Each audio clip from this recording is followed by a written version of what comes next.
and welcome you to today's meeting, Wednesday, May the 29th. And good morning, good afternoon, or good evening, depending on whereabouts you are on the planet at this moment. And you are very welcome. I'm Mike Wozniak. You all know who I am by now. I'm a photographer, but based in the UK, and also a member of the NMUG board. And I'll be acting as host today, as usual.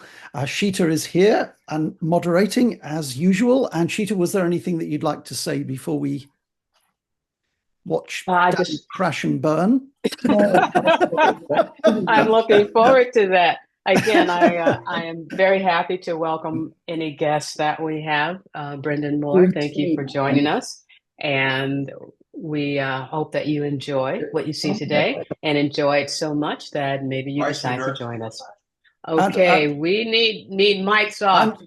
I'm just going to mute everybody. So forgive me, I should have done that in the first place. So Dan, of course, Dan, you'll need to, of course, unmute yourself.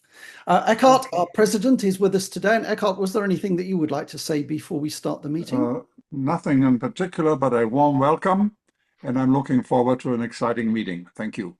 Fantastic. Thank you. So my weekly reminder that everything that you will ever need to know about Naples Mug can be found on the NMUG website at www.naplesmug.com. And do remember that if you go looking for recordings of old meetings or anything like that, that you need to be signed in, and you'll find the login in the top right-hand corner of the screen when you hit the site. And also that I've literally in the last 5 minutes just started a new thread on the message board for Dan's meeting today. So if you have any questions or any comments or anything that you'd like to add about the Vision Pro, please use that particular thread for no other reason than it's tidy and keeps everything together and easy to access. Thank you.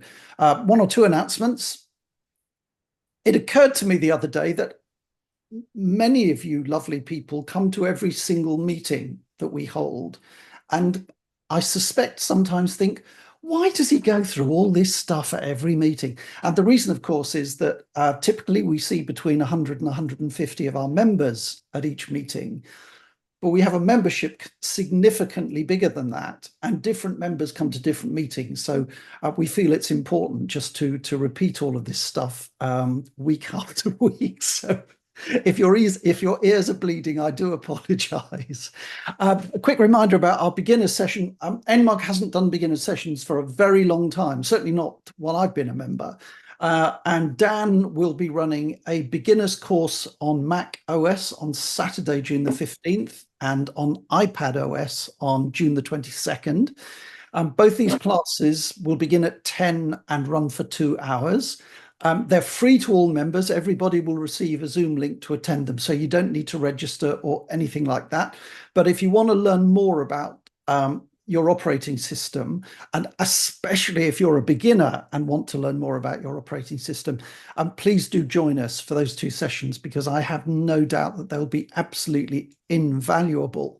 Which brings me to guests, and I understand we have guests with us today, and that's fantastic.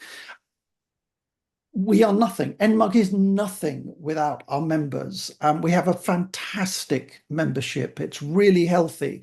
We'd like to see it grow a little bit if we can. And all of us, we hope, know somebody somewhere who could benefit from being a member of NMUG.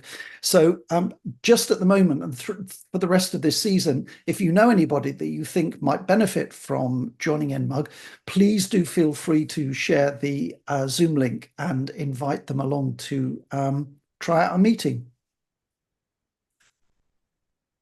Important information about next season, and that is that we'll be from September, first meeting of September, we'll be introducing new different Zoom links for each of our meetings. More than anything, that was because it's very difficult to invite guests to join us at the moment, because we have just one Zoom link for the whole season. Basically, if we share that Zoom link with somebody, it gives them access to absolutely everything all the time. And obviously we want to attract our lovely guests. Guys, can you please mute your microphones? Thank you. We obviously want to welcome our guests. We love guests, and so from next season, you will receive an email before each meeting with the Zoom link on it, and of course, you can always pick it up from the Naples MUG website. Christian's back next week, which is fantastic. His meetings are always absolutely first class, and I don't exactly know what he's talking about, but Mac tips that will help you every day is a very generic way of I think describing shortcuts, time savers, and stuff like that. So possibly information that will be useful for absolutely all of us. That just leaves me to introduce Dan, who hasn't been in the hot seat for a little while, and it's great to see you in said seat, sir, if I may say so. I hope your demo doesn't crash and burn. And with that, I will stop my share so that you can take over. Thanks very much, Dan. Yes, I mentioned in the pre-meeting or whatever, demoing the Apple Vision Pro is can be tough, and so hopefully everything will go well, and we'll see. Anyway, welcome to my presentation on the Apple Vision Pro. Basically, what we're going to do is we're just going to take a look at some of the specs. I have a brief little keynote kind of thing here that we're going to look at, and then also I'm going to try to demo it. And when I do demo it, hopefully I won't get anyone dizzy or anything like that, because I do move around, and you'll see that. So I'm going to try to hold still, but I'll explain a little bit more about that as we go through. So the first thing is what is the Apple Vision Pro? And the way that Apple describes it is a spatial computer. And essentially what we're looking at with the Apple Vision Pro is a virtual reality headset, kind of like what you see with Oculus, and then also augmented reality. So it's kind of like, it mixes virtual with our real reality. And it was primarily used with the Quest, Oculus, and stuff like that. It's primarily used for games, and I think Apple has kind of taken it into a different direction, which is very interesting. So basically, we're looking at a couple different computers. So, excuse me. With that, let's first just take a closer look at what this is. And I need to, where's my slides here? Let's see here. Okay, so I need to go to my what scene, and here we are. All right, so first of all, let's take a look at what it is. So right now I just have Apple's website pulled up because they have some nice stuff in here. And first of all, I'm looking at the gallery here, and I know I can't see everyone, but how many people have an Apple Vision Pro? Maybe put it in the chat, or have tried on an Apple Vision Pro. Am I talking to a group that really is not familiar with it at all? I'd be curious to know on that. So you can do a show of Brendan hands has a and 1 reaction. terabyte. What's that? No, I was about to say to the audience, you can do a show of hands and the reactions. Oh, yeah, that too. Yeah. Okay. So it looks like we have a few people. So hopefully I can help you out with maybe some tips or whatever, but this is primarily just to kind of show what it is for other people. So the Vision Pro, what is it?